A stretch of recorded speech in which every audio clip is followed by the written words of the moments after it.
Swimming pool restaurant. చిచ్చుకాకి ఈ మధ్య ఊరి చివరన ఒక పెద్ద ఖాళీ స్థలం తీసుకుని అక్కడ చిచ్చు స్పెషల్ రెస్టారెంట్ అని ఒక పెద్ద హోటల్ ఓపెన్ చేసింది. మొదట్లో వ్యాపారం బాగానే నడిచింది. చికెన్ బిర్యానీ, మటన్ కర్రీ అమ్ముతూ రెండు చేతుల డబ్బులు సంపాదించింది. కానీ నెల రోజులు తిరిగేసరికి ఎండాకాలం వచ్చేసింది. సూర్యుడు నిప్పుల కొలిమిలా మారిపోయాడు. ఎండ తీవ్రత పెరిగిపోవడంతో ఊరి పక్షులెవరూ ఆ ఎండలో ఊరి చివరున్న చిచ్చుకాకి రెస్టారెంట్ కి వెళ్లలేక ఇబ్బంది పడుతూ రావడం మానేశారు. దీనితో చిచ్చుకాకి బిజినెస్ పూర్తిగా పడిపోయింది. గల్లా పెట్టే ఖాళీగా ఉండడంతో ఒకరోజు మధ్యాహ్నం చిచ్చుకాకి తన కొడుకు చిన్నుకాకి కూర్చొని బాధపడుతూ ఉంటారు. చిచ్చుకాకి తల పట్టుకొని, "వరై చిన్నగా, ఏమిట్రా ఈ దరిద్రం మనకి? రెస్టారెంట్ పెట్టిన కొత్తలో కస్టమర్లతో కలకల్లాడిపోయేది. ఇప్పుడు చూడు, ఉదయం నుండి సాయంత్రం దాకా ఒక్క ఈగ కూడా వాలట్లేదు. వండిన బిర్యానీ అంతా అలా కుండల్లోనే ఉండిపోతుంది." ఈగ వాలడానికి ఇది స్వీట్ షాప్ కాదు కదమ్మా, బిర్యానీ షాప్. అయినా బయట ఎండ ఎలా మండిపోతుందో చూస్తున్నావు కదా. ఆ ఎండలో మన రెస్టారెంట్ కి నడిచొచ్చేసరికి పక్షుల మాంసం ఉడికిపోయి వాళ్ళే బిర్యానీ అయిపోతారు. అందుకే ఎవరు రావట్లేదు. అలాగైతే నా వ్యాపారం మాడిపోయినట్టేనరా. నేను అప్పు తెచ్చి మరి ఈ హోటల్లో పెట్టుబడి పెట్టాను. రోజుకి కనీసం 10 మంది కూడా రాకపోతే నాకు అప్పుల వాళ్ళు ఇంటికి వచ్చి నా రెక్కలు పీకేస్తారా సన్నాసి. ఏదైనా ఐడియా ఆలోచించు. నేనేం ఆలోచిస్తానమ్మా, ఎండని ఆపలేం కదా. కావాలంటే మన హోటల్ కి ఏసీ బిగిద్దాం. అప్పుడు చల్లగా ఉంటుందని జనాలు వస్తారు. ఏసీనా? నీ మొఖం. ఏసీ కొంటే కరెంటు బిల్లుకే నా ఆస్తులు అమ్ముకోవాలి. నేను ఒక్క రూపాయి కూడా అదనంగా ఖర్చు పెట్టను. అయినా ఊర్లో నుండి ఇక్కడికి రావడానికే ఈ ఎండ తగిలి చేస్తుంటే ఇక్కడికి వచ్చాక ఏసీ వేస్తే ఏం లాభం? వాళ్ళకి ఎలాగోలా చల్లదనం ఇవ్వాలి, కానీ నాకు ఖర్చు అవ్వకూడదు. చిచ్చుకాకి అలా దీర్ఘంగా ఆలోచిస్తూ ఉండగా అప్పుడే రోడ్డు మీద నుండి పుచ్చి పిచ్చుక పన్ను చిలుక చేతుల్లో పెద్ద పెద్ద స్విమ్మింగ్ ట్యూబులు పట్టుకుని గంతేసుకుంటూ నవ్వుకుంటూ వెళ్తూ ఉంటారు. వాళ్ళిద్దరినీ చూసి చిచ్చుకాకి ఆశ్చర్యం వేసి గట్టిగా పిలుస్తుంది. "ఏయ్ బుజ్జి, పన్ను, ఇట్రండ్రా." "ఏంటి చిచ్చు అత్త, ఎందుకు పిలిచావు? మేం చాలా అర్జెంటుగా పని మీద వెళ్తున్నాము." "అర్జెంట్ పనా? ఎండ మాడిపోతుంటే ఆ రబ్బర్ చక్రాలు వేసుకొని మీ తలలో ఎక్కడికి పంపించారా మిమ్మల్ని? ఈ ఇంటికి వెళ్ళి పడుకోకుండా ఈ ఎండలో ఎక్కడికి వెళ్తున్నారో?" "రబ్బర్ చక్రాలు కాదత్తా, ఇవి స్విమ్మింగ్ ట్యూబ్స్. మేము పక్క ఊర్లో ఉన్న పెద్ద స్విమ్మింగ్ పూల్ కి వెళ్తున్నాం." "స్విమ్మింగ్ పూల్ కా? ఈ ఎండకు అంత దూరం వెళ్ళడం?" "ఈ ఎండకి ఇంట్లో ఉంటే ఉడుకు పట్టిపోతుందట. అందుకే నేను పన్ను కలిసి పూల్ కి వెళ్తున్నాం. అక్కడ నీళ్ళల్లో ఉంటే అసలు వేడనేది తెలియదు తెలుసా. బాడీ అంతా చల్లగా భలే హాయిగా ఉంటుంది. ఎంత ఎండున్నా సరే కాళ్ళు నీళ్ళల్లో పెడితే ప్రాణం లేచొస్తుంది." "అవునత్త, అందులో ఈత కొడుతూ ఆడుకుంటే స్వర్గంలో ఉన్నట్టే ఉంటుంది. సరే, మేము వెళ్తాం. మళ్ళీ పూల్లో మాకు చోటు దొరకదు." పిల్లలిద్దరూ అక్కడి నుండి పరిగెత్తుకుంటూ వెళ్లిపోతారు. వాళ్ళు వెళ్లిపోగానే చిచ్చుకాకి బుర్రలో ఒక పెద్ద బల్బు వెలుగుతుంది. కళ్ళు పెద్దవి చేసుకుని వెంటనే చిన్నుగాడిని గట్టిగా పట్టుకుంటుంది. "ఒరేయ్ చిన్నగా, దొరికిందిరా, దొరికింది. మన వ్యాపారాన్ని కాపాడే బ్రహ్మాస్త్రం దొరికిందిరా." ఏంటమ్మా దొరికింది? నేలపై ఏమైనా 100 రూపాయల నోటు దొరికిందా ఏంటి? నోటు కాదురా దత్తమ్మ, ఐడియా దొరికింది. ఆ పిల్లలు ఏమన్నారో విన్నావు కదా. ఎంత ఎండున్నా కాళ్ళు నీళ్ళల్లో పెడితే శరీరం అంతా చల్లబడిపోయి హాయిగా ఉంటుందట. జనాలు ఇప్పుడు ఎండకు భయపడుతున్నారు, నీళ్ల కోసం ఆశపడుతున్నారు. మనం మన హోటల్ ని స్విమ్మింగ్ పూల్ రెస్టారెంట్ గా మార్చేద్దాం. చిన్నుకాకి షాక్ అయ్యి, స్విమ్మింగ్ పూల్ రెస్టారెంట్ అంటే ఏంటమ్మా? "ఏముందిరా, మన హోటల్ ముందు పెద్ద ఖాళీ స్థలం ఉంది కదా. అక్కడ ఒక 6 అడుగు లోతులో సిమెంట్ తో ఒక పెద్ద కొలను కడదాం. అందులో మన బోర్ బావి నుండి వచ్చే చల్లటి స్వచ్ఛమైన నీళ్లను నింపుదాం. ఆ నీళ్ల మధ్యలోనే మన రెస్టారెంట్ టేబుల్స్, కుర్చీలు వేద్దాం." చిన్నుకాకి ఆశ్చర్యంగా, నీళ్ళ మధ్యలో కుర్చీలో? "అవునరా, పక్షులొచ్చి ఆ కుర్చీలో కూర్చుంటారు. వాళ్ళు కాళ్ళు ఎప్పుడు ఆ చల్లటి నీళ్ళల్లో మునిగుంటాయి. పైన ఎండన్నా కింద కాళ్ళు నీళ్ళల్లో ఉంటే వాళ్ళకి అస్సలు వేడే తెలియదు. హాయిగా చల్లగా వాళ్ళకి ఇష్టమైన మన బిర్యానీ లాగించేస్తారు. తినడం అయ్యాక కావాలంటే ఆ నీళ్ళల్లో ఈత కూడా కొట్టొచ్చు. ఎలా ఉంది నా ఐడియా?" అమ్మో అమ్మో, నీ బ్రెయిన్ కి ఏకంగా కంప్యూటర్ ని తగిలించినట్టున్నావు. ఐడియా సూపర్ గా ఉంది. ఎండకి భయపడే వాళ్ళందరూ నీళ్ళ ఆశతో ఖచ్చితంగా మన హోటల్ కి వస్తారు. ఫుడ్ కి ఫుడ్, స్విమ్మింగ్ కి స్విమ్మింగ్, డబుల్ ధమాకా. ఇంకా ఆలస్యం ఎందుకు? ఇప్పుడే మన సిమెంట్ కోడి తాతకి ఫోన్ చెయ్యి. రాత్రికి రాత్రి ఇక్కడ పూల్ కట్టేయాలి. రేపు ఉదయానికల్లా మన రెస్టారెంట్ రూపురేఖలు మారిపోవాలి. చిచ్చుకాకి రాత్రికి రాత్రి పని వాళ్ళను పిలిపించి తన హోటల్ ముందు ఉన్న ఖాళీ స్థలంలో ఒక అద్భుతమైన విశాలమైన సిమెంట్ కొలను కట్టిస్తుంది. అందులో అందమైన నీలిరంగు టైల్స్ వేయించి బోర్ నుండి వచ్చే ఐస్ లాంటి చల్లటి నీటిని నింపుతుంది. నీళ్ల మధ్యలో గుండ్రటి బల్లలు, కుర్చీలు అందంగా అమర్చుతుంది. మరుసటి రోజు ఉదయం చిచ్చుకాకి కొత్త ఉత్సాహంతో ఊరి రచ్చబండ దగ్గరికి వెళ్తుంది. అక్కడ తొని పిచ్చుక, చోటు చిలుక, మహీగ్రద్ద, లూసీ పౌరం చెట్టు నీడలో కూర్చుని ఎండను తిట్టుకుంటూ ఉంటారు. హలో హలో హలో అందరికి నమస్కారం. ఏంటి చిచ్చు, చాలా సంతోషంగా ఉన్నావు? ఉదయాన్నే నీ హోటల్కి బిజినెస్ ఏమైనా వచ్చిందా ఏంటి? బిజినెస్ రావడం కాదుతోని ఈ రోజు నుండి బిజినెస్ పరిగెత్తుకుంటూ వస్తుంది. మీకందరికి ఒక శుభవార్త. ఈ ఎండల బారి నుండి మిమ్మల్ని రక్షించడానికి మీకోసం ఒక కదిలే కాశ్మీర్ ని మన ఊళ్ళోకి తెచ్చాను. కాశ్మీరా? ఈ ఎండలో ఏంటి చిచ్చు నీ పిచ్చివాగుడు? నువ్వేదైనా ఏసీ ఆటో కొన్నావా ఏంటి? మొన్న పచ్చగడ్డి ఆటో కొని ఆవుల చేత మేపించావు. మళ్ళీ ఇప్పుడు ఇంకేదైనా కొత్త ప్లాన్ వేసావా? ఆటో కాదు చోట, నా రెస్టారెంట్ ని అప్డేట్ చేశాను. ఈ రోజు నుండి నా హోటల్ పేరు చిచ్చ స్విమ్మింగ్ పూల్ రెస్టారెంట్. మీరందరూ ఈ మధ్యాహ్నం భోజనానికి నా హోటల్ కి రావాలి. ఇవాళ మొదటి రోజు కాబట్టి మీ అందరికి నా తరపున ఫ్రీ ఎంట్రీ. మహీగ్రద్ద నవ్వుతూ, ఈ ఎండలో నీ ఊరి చివరున్న హోటల్ కి వస్తే మేమే ఫ్రై అయిపోతాం చిచ్చు. మా వల్ల కాదు, నువ్వే నీ హోటల్లో వండుకొని తిను. మహి గారు, నా మాట నమ్మండి. ఒక్కసారి మీరు అక్కడికి వచ్చి కూర్చున్నారంటే ఇంకా జీవితంలో బయటకే వెళ్లరు. నేను గ్యారంటీ ఇస్తున్నాను. అసలు వేడనేది మీకు తెలియదు. రండి, ఒక్కసారి ట్రై చేయండి. నా హోటల్ చూడటానికి చాలా అద్భుతంగా ఉంటుంది. చిచ్చు అంతిగా బ్రతిమలాడుతుంది కదా, వెళ్దాం పదండి తుని. అయినా ఈ ఎండలో ఇంట్లో వంట చేసే ఓపిక నాకు లేదు. చిచ్చు వాళ్ళ బిర్యానీ బాగుంటుంది అంటారు కదా, వెళ్ళి చూద్దాం.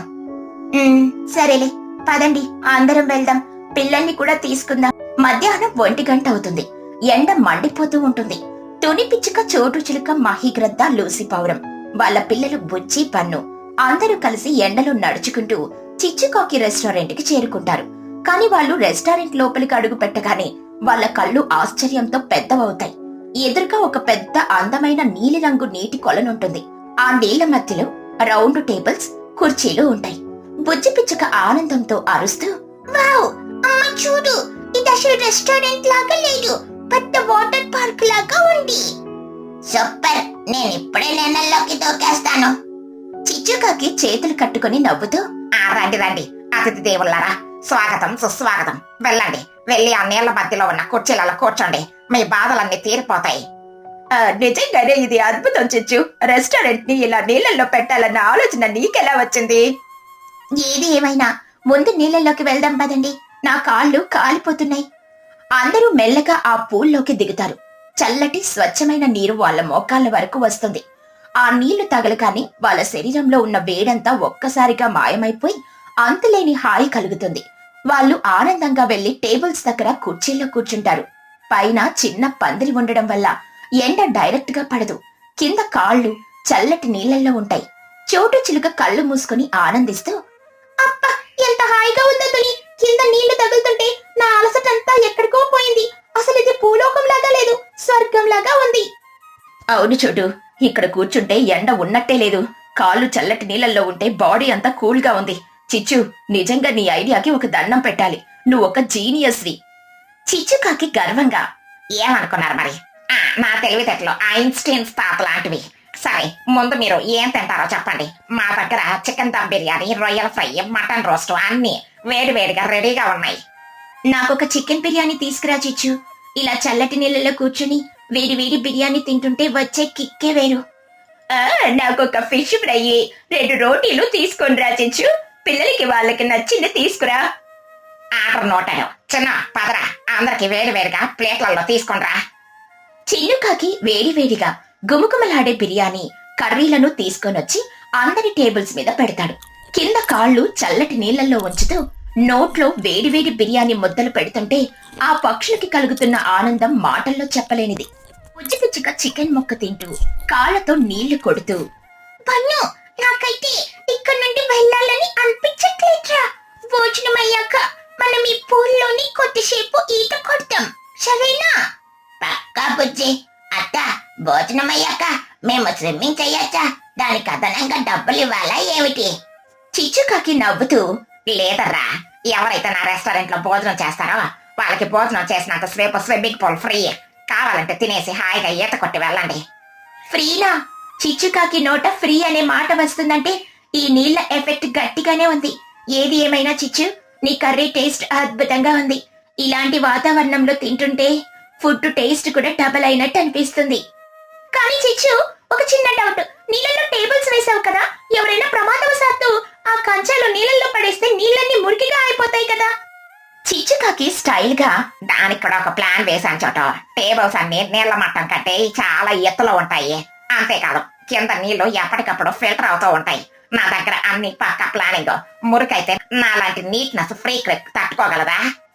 మహీగ్రద్ద నవ్వుతూ, ఆహా, నీ ఇంటెన్స్ గురించి మాకు తెలీదా చిచ్చు? సరేలే, మొత్తానికి ఈ ఎండాకాలం మమ్మల్ని బ్రతికించావు. రేపటి నుండి నేను ఇంట్లో వంట చేయడం మానేస్తాను. రోజు మధ్యాహ్నపు భోజనం నీ స్విమ్మింగ్ పూల్ రెస్టారెంట్ లోనే. నేను అంతే, రోజు ఇక్కడికే వచ్చేస్తాను. ఈ ఎండలకి ఇంతకంటే మంచి ప్రదేశం మన ఊళ్ళో ఎక్కడా దొరకదు.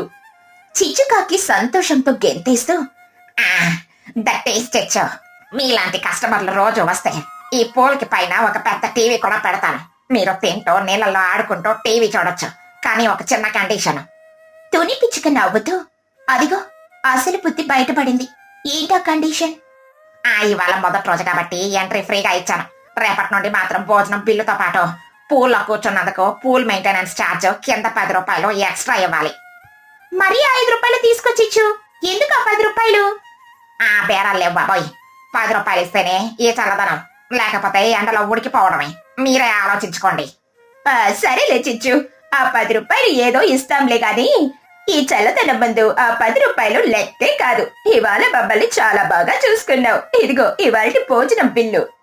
మహీగ్రద్ద డబ్బులిస్తుంది. చిచ్చుకాకి ఆనందంగా ఆ డబ్బులను జోబులో వేసుకుంటుంది. పిల్లలు బుచ్చి, బన్ను భోజనం పూర్తి చేసుకుని ఆ పూల్లోనే సరదాగా ఈత కొడుతూ ఆడుకుంటారు.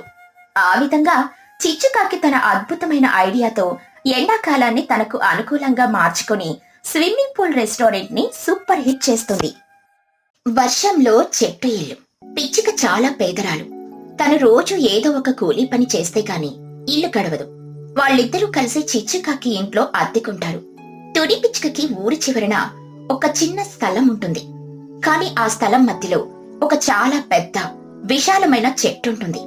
అక్కడ కూరగాయలు పండించాలంటే ఆ చెట్టుని తీసేయాలి. కాని తునికి ఆ చెట్టు అంటే చాలా ఇష్టం, ప్రాణం కూడా. దాన్ని తీసేయడం తనకి అస్సలిష్టం లేదు. ఒకరోజు రచ్చపండ దగ్గర తుని పిచ్చుక కూర్చొనున్నప్పుడు మహీగ్రద్ద, చోటు చిలుక అక్కడికొస్తారు. తుని, నేను చెప్పేది విను. నువ్వు రోజు కూలి పని చేస్తూ ఆ చిచ్చుకాకి అద్దె కట్టలేక ఎంత బాధపడుతున్నావో మేం చూస్తున్నాం. ఊరి చివర నీకొక పెద్ద స్థలం ఉంది. కానీ అందులో నువ్వు కూరగాయలు పండించడానికి నీకు డబ్బులు లేవు. ఎలాగో నువ్వు ఆ స్థలం వాడుకోవడం లేదు కదా, దాన్ని నాకు అమ్మేసేయ్. నేను నీకు మంచి డబ్బులు ఇస్తాను. అవును తుని, మహిగారు చెప్పింది చాలా మంచి మాట. ఆ స్థలం అమ్మితే వచ్చే డబ్బులతో నువ్వు వేరే చోట ఒక చిన్న ఇల్లు కట్టుకోవచ్చు, లేదా ఏదైనా ఒక చిన్న వ్యాపారం మొదలు పెట్టుకోవచ్చు. రోజు ఆ చిచ్చుకాకి తెప్పిపోతులు అద్దెగోళ నీకు తప్పుతుంది. నువ్వు బుచ్చి ప్రశాంతంగా బ్రతకొచ్చు. టోనీ పిచ్చుక ఆలోచిస్తూ, మహిగారు, చోటు, మీరు చెప్పిందంతా కూడా బాగానే ఉంది. నాకు డబ్బుల అవసరం చాలా ఉంది అన్నమాట నిజమే. కానీ నాకు ఒక చిన్న డౌట్.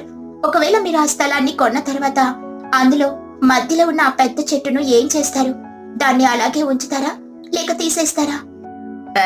ఏంటి తుని, అంత పిచ్చి ప్రశ్న అడుగుతున్నావు? ఆ స్థలం నేను కొంటున్నది అందులో వ్యవసాయం చేయడానికి. మధ్యలో అంత పెద్ద చెట్టుంటే పొలంలోకి సరిగ్గా ఎండ రాదు, కూరగాయలు పండవు. ఖచ్చితంగా ఆ చెట్టును నరికి తీసేస్తారు. అది నాకు చాలా అడ్డుగా అవుతుంది కదా, దాన్ని తీసేస్తేనేగా నాకు లాభం. టోనీ పిచ్చుక కోపంగా, బాధగా, అయితే నేను ఆ స్థలం మీకు అమ్మను మహిగారు. ఆ చెట్టు నాకు చాలా ఇష్టం. అది నేను చిన్నప్పటి నుండి చూస్తున్న చెట్టు. నా కష్టాలలో, బాధలలో నేను వెళ్లి ఆ చెట్టు నీడలోనే కూర్చుంటాను. అది నాకొక ప్రాణం లేని నేస్తం లాంటిది. దానిని నరికి వేస్తానంటే నేను అస్సలు ఒప్పుకోను. తుని, నువ్వు మరీ పిచ్చిదానిలా మాట్లాడుతున్నావు. ఒక చెట్టు కోసం నీ జీవితాన్ని, నీ కూతురి జీవితాన్ని ఎందుకు కష్టాల్లో పెడుతున్నావు? చెట్టుంటే కూరలు పండవు, డబ్బులు రావు. నువ్వు ప్రాక్టికల్ గా ఆలోచించు. చెట్టుని పట్టుకుని వేలాడితే నీకు అన్నం దొరుకుతుందా? నాకు డబ్బులు రాకపోయినా పర్లేదు చోటు. నేను కూలీ పని చేసుకుని బ్రతుకుతాను. నా కూతుర్ని నేనే కష్టపడి పెంచుకుంటాను. కానీ ఆ చెట్టుని మాత్రం నరికి వేయడానికి నేను ఎవరికి నా స్థలం అమ్మను. ఇది నా ఆఖరి మాట. టోనీ పిచ్చుక ఖచ్చితంగా చెప్పేయడంతో మహీగ్రద్ద, చోటు చిలుక ఏమీ అనలేక అక్కడి నుండి వెళ్లిపోతారు. అలా కొన్ని రోజులు గడిచిపోతాయి. తుని పిచ్చుకకి కూలి పనులు సరిగ్గా దొరకవు. దానితో చిచ్చుకాకి అద్దె కట్టడం ఆగిపోతుంది. చిచ్చుకాకి అసలే పిసినారిది, కోపం ఎక్కువ. ఒకరోజు ఉదయం తుని పిచ్చుక ఇంటికొచ్చి గట్టిగా అరుస్తుంది. చిచ్చుకాకి కోపంగా, ఏమే తుని, ఎన్ని రోజులు నన్ను ఇలా తిప్పించుకుంటావు? 2 నెలలయ్యింది నువ్వు అద్దె కట్టి. రోజు రేపు మాపు అంటూ నన్ను మోసం చేస్తున్నావు. ఇప్పటికిప్పుడు నువ్వు నా అద్దె డబ్బులు ఇస్తావా? లేదా నిన్ను నీ కూతుర్ని గడ్డి బయటపడేయనా? నాకు ఊరంతా అద్దెలు వస్తున్నాయి, కానీ నీ దగ్గరే నాకు నష్టం వస్తుంది. తుని పిచ్చుక చేతులు జోడించి, చిచ్చు నన్ను క్షమించు. ఈ మధ్య నాకు సరిగ్గా కూలి పనులు దొరకడం లేదు. ఉన్న 1 రూపాయి కూడా బుజ్జికి తిండికే సరిపోతుంది. నాకు ఇంకో వారం రోజులు టైం ఇవ్వు. నేను ఎలాగైనా కష్టపడి నీ డబ్బులు నీకు ఇచ్చేస్తాను. దయచేసి నన్ను బయటికి గెంటయ్యకు. బుజ్జి పిచ్చుక ఏడుస్తూ, అవును చిచ్చు అత్త, మా అమ్మ రోజు పని కోసం చాలా కష్టపడుతుంది. మమ్మల్ని బయటికి పంపకే అత్త, మేమెక్కడికి వెళ్ళలేము. వారం లేదు, వెచ్చము లేదు. నేను ఇంకా ఒక్క క్షణం కూడా నిన్ను నా ఇంట్లో ఉండనివ్వను. నా ఇల్లు నాకు కావాలంటే అద్దె ఇచ్చే వాళ్ళు చాలా మంది ఉన్నారు. పిసినారి కాకి అని ఊరంతా నన్ను తిడతాను, గాని మీలాంటి వాళ్ళకి ఇల్లు ఇస్తే నాకు వచ్చే నష్టం ఎవరికి తెలియట్లేదు. నీ ఏడుపు నాటకాలు నా దగ్గర పనిచేయవు. నడవండి బయటికి. చిచ్చుకాకి దయ లేకుండా తుని పిచ్చుకని బుజ్జి పిచ్చుకని వాళ్ళ చిన్న చిన్న సామాన్లని ఇంట్లో నుండి బయటకు గెంటేస్తుంది. తుని ఎంత బ్రతిమలాడినా వినదు. తుని పిచ్చుక ఏడుస్తూ తన కూతుర్ని పట్టుకొని తన స్థలం ఉన్న ఊరి చివరికి వెళ్తుంది. అక్కడున్న పెద్ద చెట్టు నీడలో వాళ్ళిద్దరూ కూర్చుంటారు. తుని పిచ్చుక కళ్ళు తుడుచుకుంటూ, ఏడవకు బుజ్జి, మనకెవరూ లేకపోయినా ఈ చెట్టుంది. ఈ రోజుటి నుండి ఇదే మన ఇల్లు. ఇక్కడే మనం బ్రతుకుదాం. నేను రేపటి నుండి ఇంకా ఎక్కువ పనులు వెతుకుతాను. అమ్మా, ఇక్కడ చాలా చీకటిగా ఉండమ్మా. నాకు భయం వేస్తుంది. మనం ఈ చెట్టు కింద ఎలా పడుకుంటామో? భయపడకు తల్లి, నేనున్నాను కదా. నా ఒడిలో పడుకో. ఈ చెట్టు తల్లి మనల్ని కాపాడుతుంది. అలా వాళ్ళు చెట్టు కింద పడుకుంటారు. కాని వాళ్ళనుకున్నట్టు ఆ రాత్రి ప్రశాంతంగా గడవదు. అర్ధరాత్రి సమయంలో ఆకాశం నల్లగా మారిపోతుంది. భయంకరమైన ఈదురుగాలులు, పెద్ద పెద్ద ఉరుములు, మెరుపులతో భారీ వర్షం మొదలవుతుంది. వర్షం దెబ్బకు చెట్టాకులు రాలిపోతుంటాయి. తుని బుజ్జి తడిసి ముద్దయిపోతారు. బుజ్జి పిచ్చుక గట్టిగా ఏడుస్తూ, అమ్మా, నాకు చాలా భయంగా ఉందమ్మా. ఈ వర్షం ఏంటి ఇంత పెద్దగా పడుతుంది? ఉరుములు చూస్తుంటే నా గుండె ఆగిపోయేలా ఉంది. మనం తడిసి ముద్దయిపోతున్నాం. మనకి ఇల్లు లేదు. ఇప్పుడు మనం ఏం చేయాలమ్మా? నాకు చలేస్తుంది. తుని పిచ్చుక బుజ్జిని గట్టిగా హత్తుకొని, భయపడికి వచ్చి ధైర్యంగా ఉండు. ఈ వర్షం కాసేపట్లో ఆగిపోతుంది. మనం ఈ చెట్టు మ్రానికి అతుక్కొని కూర్చుందాం. గాలి తగలదు. దేవుడు మనల్ని ఖచ్చితంగా కాపాడుతాడు. వర్షం ఇంకా ఇంకా పెరుగుతుంది. గాలి తీవ్రతకి పెద్ద పెద్ద చెట్లు కూడా ఊగిపోతూ ఉంటాయి. తుని బుజ్జి దాక్కున్న ఆ పెద్ద చెట్టు కూడా భయంకరంగా ఊగుతుంది. హఠాత్తుగా గాలికి తట్టుకోలేక ఆ పెద్ద చెట్టు మధ్యలోకి పఠారని ఒక పెద్ద చప్పుడుతో సగానికి విరిగిపోతుంది. పైనున్న సగం చెట్టు పక్కనున్న నేల మీద పడిపోతుంది. అమ్మో బుజ్జి, దూకై పక్కకి. అమ్మా, చెట్టు విరిగిపోయిందమ్మా. సగం చెట్టు పైనుండి కిందకు పడిపోయింది. మనం బ్రతికిపోయామమ్మా. ఆవేమైనా మన మీద పడిపోతే మనం చచ్చిపోయి ఉండేవాళ్ళం. అవును తల్లి, దేవుడు మనల్ని కాపాడాడు. చెట్టు విరిగిపోయినా కూడా మనకేమీ కాలేదు. ఈ రాత్రికి ఇలా తడుస్తూనే ఇక్కడే దాక్కుందాం. అలా ఆ తల్లి కూతురు రాత్రంతా ఆ వర్షంలో తడుస్తూ వణుకుతూ గడుపుతుంది. ఉదయం అవుతుంది. వర్షం ఆగిపోతుంది. సూర్యుడొస్తాడు. తుని పుచ్చి మెల్లిగా లేచి చూస్తారు. ఆ పెద్ద చెట్టు పైన సగం విరిగిపోయి కింద పడుంటుంది. కాని కిందన్న సగం రాను మాత్రం నేల మీద చాలా గట్టిగా స్థిరంగా నించనుంటుంది. దాని పైన భాగం చాలా ఫ్లాట్ గా విశాలంగా ఉంటుంది. అది చూడగానే బుజ్జి పిచ్చుకకి ఒక అద్భుతమైన ఐడియా వస్తుంది.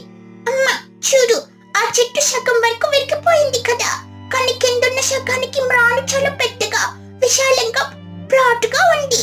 నాకు ఒక ఐడియా వచ్చిందమ్మా. మనం ఎందుకు సగం విరిగిపోయిన చెట్టు మీద ఒక చిన్న గుడిసె వేసుకోకూడదు? తుని పిచ్చుక ఆశ్చర్యంగా, చెట్టు మీద గుడిసా? అదెలా సాధ్యం బుజ్జి? మనకి ఇల్లు కట్టుకునే అంత స్తోమత డబ్బులు లేవు కదా తల్లి. డబ్బులు అవసరం లేదమ్మా. మనం ఇద్దరం కష్టపడి అడవిలో ఉన్న ఎండు పుల్లలు, పెద్ద పెద్ద ఆకులు, తీగలు తెచ్చుకొని ఆ మ్రాను మీదని ఒక చిన్న గుడిసె అల్లుకుందాం. కింద నేల మీద ఉంటే వర్షం వస్తే బురద అవుతుంది, పురుగులు వస్తాయి. కానీ చెట్టు మీద ఉంటే మనం సేఫ్ గా ఉంటాం. చాలా బాగుంటుందమ్మా. తుని పిచ్చుక సంతోషంగా, వావ్ బుజ్జి, నీ తెలివి చాలా బాగుంది తల్లి. నువ్వు చెప్పింది నిజమే. ఈ మ్రాను చాలా బలంగా ఉంది. దాని మీద మనం ఒక చిన్న ఇల్లు కట్టుకుంటే మనకి ఎవరి అద్దె కట్టాల్సిన అవసరం లేదు. మనకి సొంత ఇల్లు వస్తుంది. పద ఇప్పుడే పనిలోకి దిగిపోదాం. టుని పిచ్చుక బుజ్జి పిచ్చుక ఇద్దరూ చాలా ఉత్సాహంగా అడవిలోకి వెళ్లి గట్టిగా ఉన్న పుల్లలు, తీగలు, తాటి ఆకులు తెచ్చుకుంటారు. ఇద్దరు కలిసి చాలా కష్టపడి ఆ సగం విరిగిపోయిన చెట్టు మ్రానుపైన ఒక అందమైన గట్టిగా ఉన్న చెట్టు ఇల్లు కట్టుకుంటారు. దానికి చిన్న మెట్లు కూడా ఏర్పాటు చేసుకుంటారు. లోపల చాలా విశాలంగా, చాలా ప్రశాంతంగా ఉంటుంది. చూసావా బుజ్జి, మన కొత్త ఇల్లు ఎంత అందంగా ఉందో.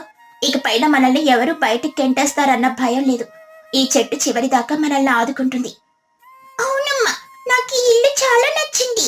ఇక్కడ నుండి చూస్తే ఊరంతా కనిపిస్తుంది. గాలి కూడా చాలా చల్లగా వస్తుంది. అలా వాళ్ళు ఆ కొత్త చెట్టింట్లో హాయిగా బ్రతకడం మొదలు పెడతారు. కొన్ని రోజుల తర్వాత మళ్ళీ వాతావరణం చల్లబడి గట్టిగా వర్షం పడడం మొదలవుతుంది. కానీ ఈసారి తుని పుచ్చి తడవలేదు. వాళ్ళు వాళ్ళ చెట్టు ఇంట్లో ఆకుల నీడలో చాలా వెచ్చగా, ప్రశాంతంగా కూర్చొని వర్షాన్ని ఎంజాయ్ చేస్తూ ఉంటారు. ఆ వర్షానికి వాళ్ళ స్థలం పక్కనే ఉన్న ఊరి చెరువు నిండిపోయి నీళ్లు ఉప్పొంగి వాళ్ళ స్థలంలోకి వస్తాయి. చెరువు నీళ్లతో పాటు చాలా చేపలు కూడా కొట్టుకొచ్చి వాళ్ళ చెట్టు కిందున్న నేల మీద ఎగురుతూ ఉంటాయి. బుజ్జి పిచ్చుక కిందకు చూసి ఆశ్చర్యంగా, అమ్మా అమ్మా చూడు, కింద చెరువు ఉప్పొంగి నీళ్లు మన చెట్టు దగ్గరకు వచ్చాయి. ఆ నీళ్లతో పాటు చాలా చేపలు కూడా వచ్చాయమ్మా. అవి నేల మీద ఎగురుతున్నాయి చూడు. అమ్మో అవును బుజ్జి, ఎన్ని చేపలున్నాయో చూడు. దేవుడు మనకి తిండి కూడా పంపించాడు తల్లి. నువ్వు ఇక్కడే ఉండు, నేను వెళ్ళి వాటిని పట్టుకొని తెస్తాను. నేను కూడా వస్తానమ్మా, నాకు చేపలు పట్టడం చాలా ఇష్టం. తుని పుచ్చి ఇద్దరు వర్షంలో కిందకు దిగి నేల మీద ఎగురుతున్న పెద్ద పెద్ద చేపలని పట్టుకొని ఒక బుట్టలో వేసుకుంటారు. చాలా చేపలు దొరుకుతాయి. వాళ్ళు ఆనందంగా మళ్ళీ వాళ్ళ చెట్టు ఇంట్లోకి వెళ్ళి చిన్నగా నిప్పు రాచేసి ఆ చేపలను రుచికరంగా వండుకుంటారు. బుజ్జి పిచ్చుక చేప కూర తింటూ, అమ్మా ఈ చేప కూర చాలా చాలా రుచిగా ఉండమ్మా. బయట వర్షం పడుతుంటే మన చెట్టు ఇంట్లో కూర్చొని వేడి వేడి చేప కూర తింటుంటే నాకు స్వర్గంలో ఉన్నట్టే ఉండమ్మా. తుని పిచ్చుక ఆనందంతో కళ్ళల్లో నీళ్లు తెచ్చుకుంటూ, అవును బుజ్జి, ఒకప్పుడు మనం అద్దె కట్టలేక తిండి లేక ఎంత ఏడ్చామో. కానీ ఇప్పుడు చూడు, మన సొంత ఇంట్లో ఎవరి భయం లేకుండా ఎంత ప్రశాంతంగా తింటున్నామో.